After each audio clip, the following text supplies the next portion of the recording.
Buenas tardes, cordial saludo. La presente vamos a mostrar en la justificación del trabajo número 2. Ese trabajo número 2 pues lo realizamos de forma cooperativa, pero tenemos unos puntos que sustentar individualmente. La primera parte del trabajo o la parte que voy a mostrarles habla sobre los procesos y metodologías que estamos evaluando durante el trabajo, de los diferentes ataques que se están presentando y una serie de preguntas muy específicas sobre algunos temas referentes al contenido del trabajo. Básicamente voy a hablar sobre los APT, ataques de DOS, smishing, farming y unas preguntas específicas que les mostraré a continuación. Bien, en la primera parte, aunque en el documento pues está más explicado a fondo sobre este tipo de ataques. Este tipo de ataques se utilizan para permitir que se puedan emplear múltiples vectores, que no solo sea una forma de atacar, sino que se puedan emplear distintos tipos de ataques eh, dentro de uno mismo. Se utilizan muchas herramientas o varias herramientas diversas. Y otra de las características que se presentan en estos ataques es que los ataques son persistentes en el tiempo. Entonces es un trabajo arduo y es un trabajo que va a llevar en algún momento pues a un objeto claro, pero que requiere pues implicación de los que estén involucrados en este tipo de ataque. Dentro del documento se mencionan varios tipos de ataques. Aquí tengo pues mencionados solo los nombres, pero las explicaciones por lo general están en el documento. Básicamente los que estamos mencionando en este momento son ataques de este tipo APT y estos tipos de ataques APT pues van a tener unas ciertas características. Por ejemplo, inicialmente se menciona el ataque de Emotep. Emotep inicialmente fue un software que pues no estaba diseñado como APT, mientras que ese software permanecía, digámoslo así, en segundo plano y los demás ataques o ransomware o algún tipo otro de vulnerabilidades y sus propios ataques se presentaban, pues este pasó prácticamente desapercibido hasta que empezó a adaptarse y volverse un APT. Empezó a crear módulos y esos módulos entonces empezó a tener distintas formas de atacar. Esos módulos permitían tener herramientas diversas para atacar, ya no solo de la forma en que fue creado inicialmente hace muchos años, sino que ahora tenía más posibilidades de ataques en diversas vectores de ataque, como se está buscando con los APT. Entonces este nombre se ha vuelto, digámoslo así, o se está tratando de volver un poquito más extenso para difundirse entre la gente que diseña este tipo de ataques, en que los crea y pues ellos parece que están haciendo como una especie de publicidad entre ellos y adicionando inclusive herramientas de otros tipos de ataques y de otro tipo de virus y de otro tipo de malware adicionales. Entonces entre ellos están creando como la forma de autopublicitar con sus herramientas a los demás tipos de virus o ataques o las otras herramientas que están utilizando. Como son múltiples, pues la idea es esa. También está mencionando al MDM, que está basado en el control de dispositivos móviles. Esto también pues a futuro está pensado que va a ser un ataque que va a permitir generar otros tipos de ataques adicionales, ya que está enfocado a los dispositivos móviles y al auge que tienen los dispositivos móviles conectados al Internet de las cosas. Entonces en ese momento ya se han dado cuenta que esos dispositivos en algún momento fueron vulnerables, se han dado cuenta que pueden acceder a cámaras IP, se han dado cuenta que pueden acceder a cámaras de distintas marcas a través de dispositivos móviles. a través del control, por ejemplo, de los equipos de enrutamiento, como hace el siguiente ataque que se llama el FPN filter, perdón, y esos tipos de ataques pues entonces se van a terminar haciendo ampliaciones a futuro de módulos y de diversidades de vectores de ataque. Entonces esos están considerados a futuro de que pueden tener cuidado, de tenerle cuidado en algún momento para que ellos puedan modificarse y al final terminan siendo grandes amenazas como las APT. Otro que también está en ese camino de auge de estas ataques APT es la criptominería maliciosa. Este se ha aprovechado por el auge de las criptomonedas y de ese tipo de elementos, pero pues ya se ha visto que se han atacado este tipo de software que se instala en los computadores y por debajo se le ha instalado malware para poder, eh, para poder en algún momento controlar la máquina o realizar su trabajo por debajo con los recursos del equipo y sin que el cliente se dé cuenta de lo que está pasando. Entonces también se dieron cuenta que en algún momento, gracias a ese beneficio que tienen esas herramientas, que es que el cliente autorice la instalación de ese software, pues por debajo se puede meter otro tipo de software. Y esta vulnerabilidad pues también va en algún momento a ser explotada y va a crecer en algún momento con distintos módulos para aprovechar pues este tipo de vulnerabilidades a través de la aceptación del cliente de este tipo de software que pues el cliente pensará que solo es un trabajo de criptominería normal, pero por debajo pues va a tener atado una serie de ataques a futuro. Entonces básicamente estos software están pensados para que en algún momento funcionen como APT o están en peligro que a futuro se vayan a volver softwares de este tipo de ataques de APT. El siguiente ataque es el de negación de servicio. Este tipo de ataque por lo general se presenta en las redes que en algún momento tienen un escenario cliente-servidor y en este momento lo que se busca es que el cliente no tenga acceso a los recursos que se están ofreciendo a través de la red. Entonces, básicamente lo que tiene en especial este ataque es que se va a buscar que el servidor en algún momento tenga un tipo de sobrecarga. Y cuando ya ese servidor tenga un tipo de sobrecarga o inclusive los equipos que están moviendo el tráfico a través de la red sufran de sobrecarga, entonces ahí es donde va a aparecer lo que se conoce como buffer overflow. Esto en algunos equipos, por ejemplo, cuando hay equipos de comunicaciones que tienen sobrecarga, pues tienden a reiniciarse. Los servidores en algún momento se van a bloquear o van a intentar de solucionar o van a intentar de tratar de solucionar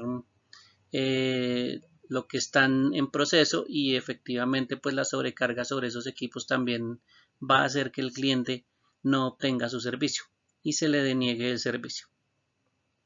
Otra variación que tiene esa denegación de servicio es que se realice a través del formateo de paquetes. Como los paquetes son los que en algún momento los equipos tienen que analizar y tramitar y realizar un proceso sobre ellos de análisis, entonces lo que se busca con el formateo de paquetes es que los paquetes estén mal formateados o tengan tamaños bastante grandes y que en algún momento el equipo que los va a procesar pues tenga dificultades y se demore en analizar este tipo de paquetes. Entonces en el envío de este tipo de paquetes, digámoslo así, mal formateados, también va a causar que en algún momento haya una sobrecarga sobre el equipo que tiene que analizar el paquete y verificar ese tipo de paquetes, qué información tiene, si es errónea, devolverlo, etcétera, etcétera. Entonces ahí es donde va a causar también una sobrecarga. Otra de las variaciones también es que la denegación de servicios se puede hacer distribuida y pues los famosos botnets me van a permitir controlar algún tipo de equipo o muchos equipos a la vez y así mismo pues enviar no un ataque desde una máquina sino enviar el ataque a través de máquinas zombie hacia una misma dirección en un momento determinado. Entonces esa es otra variación que se llama un ataque de negación de servicio distribuido. Otro ataque que estábamos analizando se llama el smishing. Ese smishing se realiza a través de los celulares. Básicamente se utiliza con mensajes de texto o a través de mensajes de texto.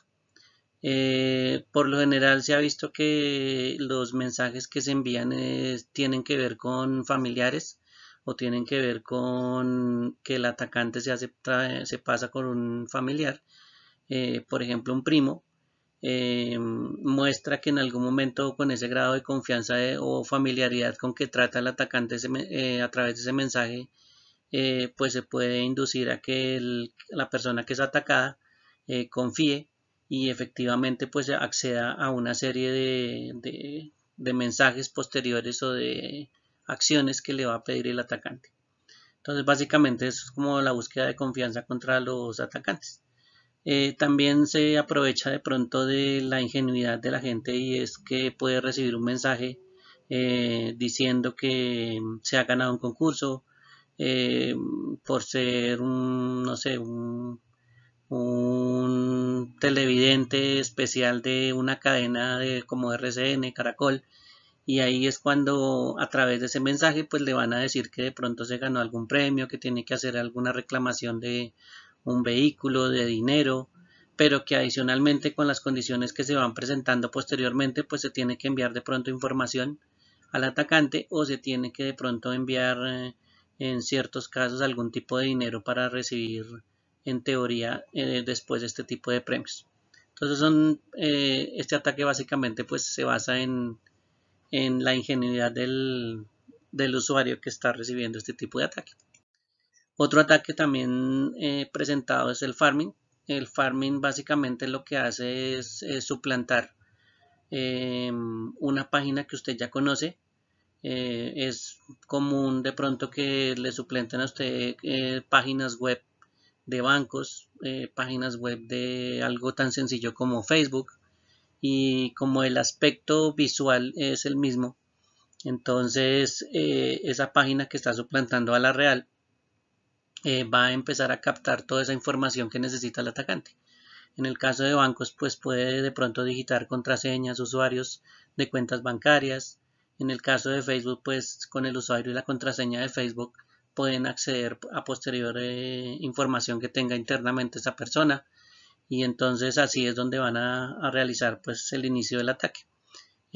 Por supuesto, con esos ataques lo que buscan es empezar a buscar más información posterior o simplemente pues vender a gente que hace este tipo de trabajos, venderle información o venderle el primer acceso para que ellos continúen con el trabajo a futuro. Entonces la idea es suplantar una página que usted ya conoce y pues usted pensará que en algún momento la página es real, y ahí es cuando usted va a ingresar pensando que es un sitio legítimo, que eso es lo que básicamente hace. Bien, en cuanto a las preguntas, la pregunta 5 que me correspondió habla sobre las auditorías y cómo se definen estos procesos. Básicamente las auditorías se manejan en fases y pues como todo proceso se puede manejar siguiendo el ciclo PHBA, y básicamente cualquier auditoría pues puede tener una serie de fases. Lo normal es que por ejemplo la primera fase sea de planeación, la segunda sea una implementación y la tercera sea un monitoreo. Se pueden implementar más fases, depende de cómo estén organizando, o le pueden cambiar los nombres, pero básicamente es un proceso como cualquier otro que cumple un ciclo en algún momento, y así se establece cualquier proceso dentro de una empresa. En el caso de la auditoría, también los diferencian o los clasifican por un sistema que es el acceso a la información o qué grado de acceso a la información se tenga. Si estamos hablando de que nosotros tenemos como auditores un acceso, digámoslo así, abierto a todos los sistemas que tiene internamente la empresa, conocemos el escenario completamente o digamos en gran parte de ese escenario, y en común acuerdo con las personas que se estén auditando, pues básicamente lo que se hace es tener una auditoría o unas pruebas de caja blanca.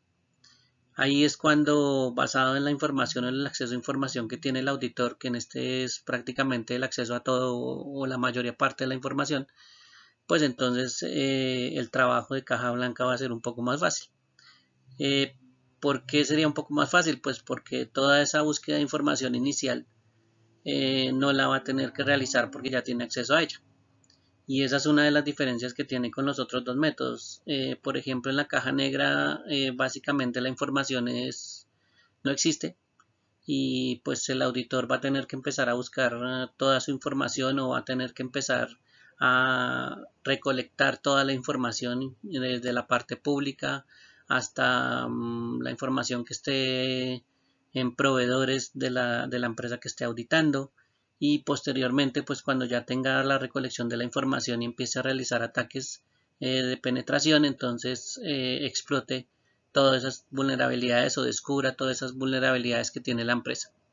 Pero básicamente pues la caja negra no va a tener acceso a la información de la empresa. Básicamente va a tener la información que podría tener cualquier persona ajena a la empresa. Y la caja gris pues es un intermedio en donde se posee algún tipo de información y lo que se va a suponer es que usted es un integrante básicamente de la empresa, es una persona que ya conoce la empresa en cierta forma, que tiene accesos privilegiados, pero que en algún momento se supone que usted está inconforme con la empresa y pues de pronto intenta elevar esos privilegios hacia la información y atacar internamente a la empresa. Entonces, las pruebas de caja gris, pues básicamente tienen información, pero no pues tienen toda la información, sino tienen esa información limitada a los usuarios y a ciertos escenarios del sistema que está dentro de cada empresa. Y así pues tienen esas diferencias en la clasificación según el acceso a la información que se posea en la auditoría. Para la pregunta 7, básicamente nos está preguntando sobre una herramienta. La herramienta que nosotros conseguimos o consideramos para hacer Sniffer fue una herramienta que es muy conocida. Esa herramienta se llama Wireshark y esa herramienta pues es una de las herramientas o es la herramienta que más tiene difusión a nivel mundial.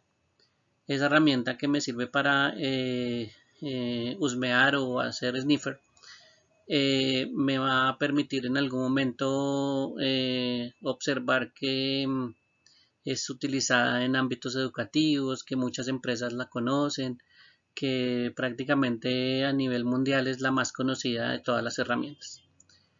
Por tal razón decidimos que esa herramienta, como es la más conocida y la más utilizada, pues esa es una de las ventajas que tenemos sobre las demás herramientas.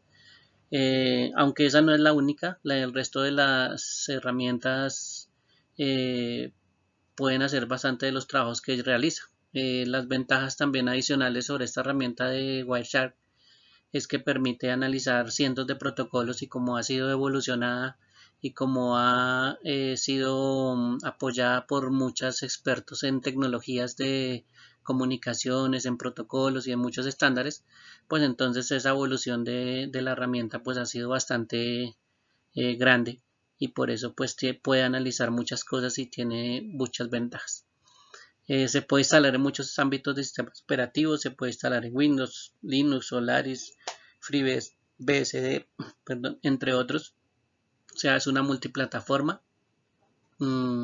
Se pueden observar filtros para todos los múltiples protocolos que se pueden analizar. Tiene también involucrado el análisis de voz IP. Tienen muchos otros análisis, por ejemplo, basados en los protocolos que se manejan en telefonía, los protocolos que se manejan en servidores, los protocolos que se manejan en inalámbricos, los protocolos que se manejan en la WAN, en la LAN y distintos tipos de tecnologías que están en las comunicaciones.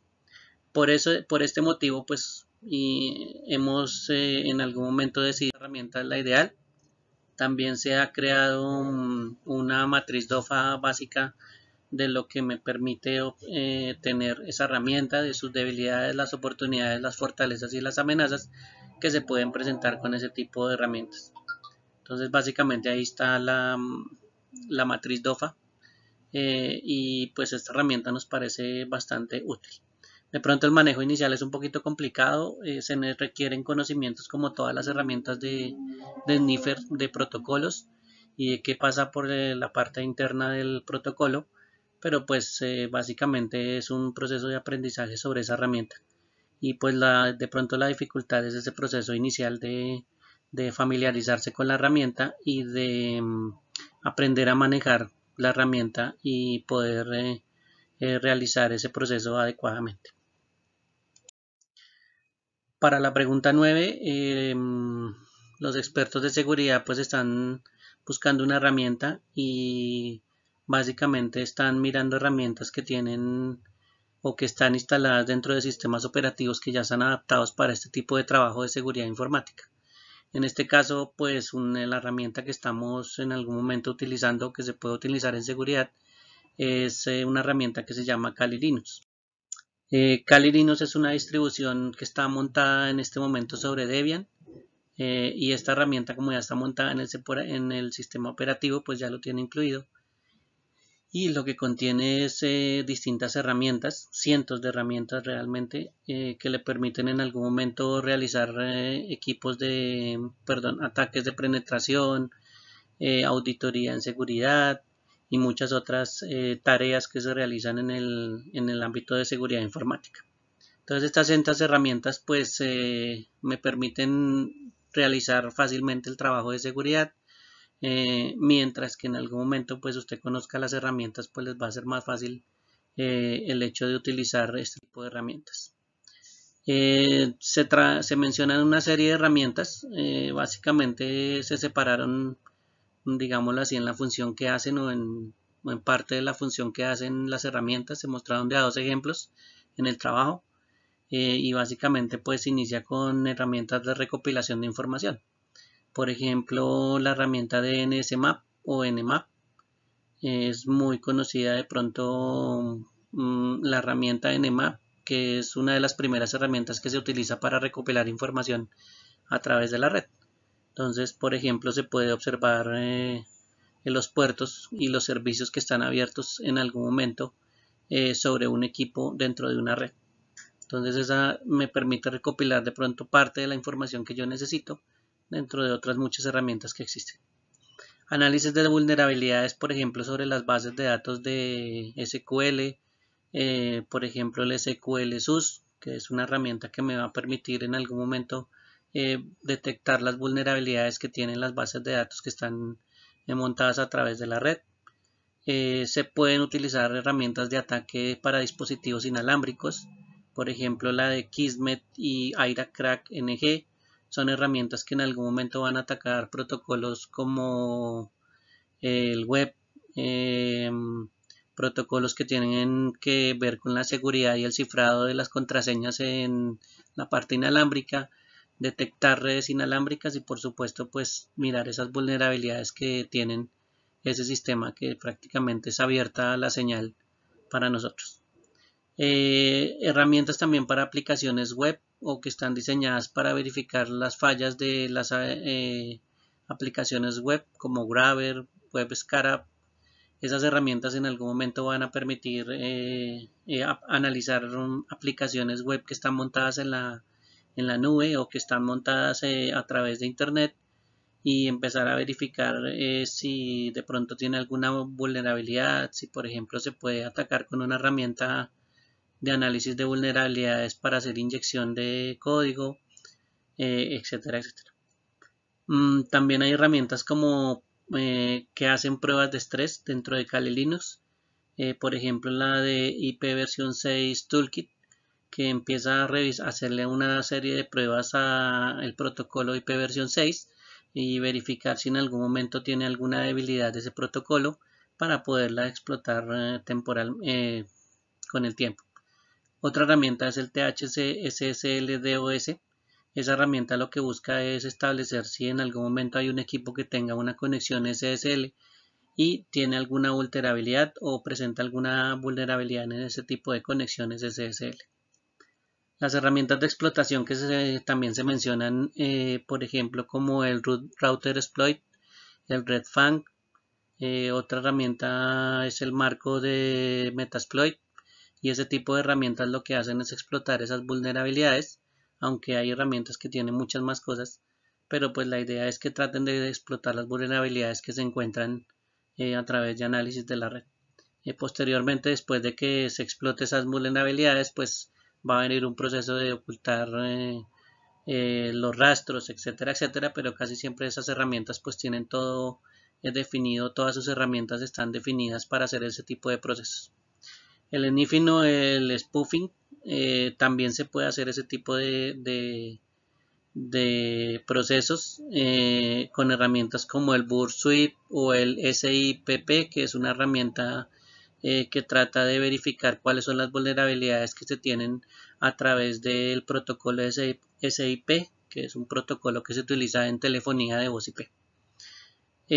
Otros también están orientadas, otros tipos de herramientas están orientadas a ataques de contraseñas. Por ejemplo, uno conocido que se llama John the Ripper o el THC Hydra. Esos software están en algún momento orientados a la detección de contraseñas en distintos protocolos, y por ejemplo pueden utilizar ataques de fuerza bruta para detectar en algún momento algún tipo de contraseña o alguna vulnerabilidad que les permita acceder a las contraseñas. Esta es una muestra entonces de las herramientas que tiene. Como les había dicho, las herramientas son cientos de herramientas, y pues eso va a permitir que en algún momento se facilite el trabajo de una persona que está haciendo auditoría de un sistema, o inclusive para las personas que están haciendo prácticas y están aprendiendo a asegurar un sistema dentro de una empresa. Bien, el resto de la información o la información más profunda, como les había dicho, está enfocada ya en el trabajo, y pues esta era una explicación básica de lo que contenía nuestro trabajo en la tarea número 2. Muchas gracias y hasta luego.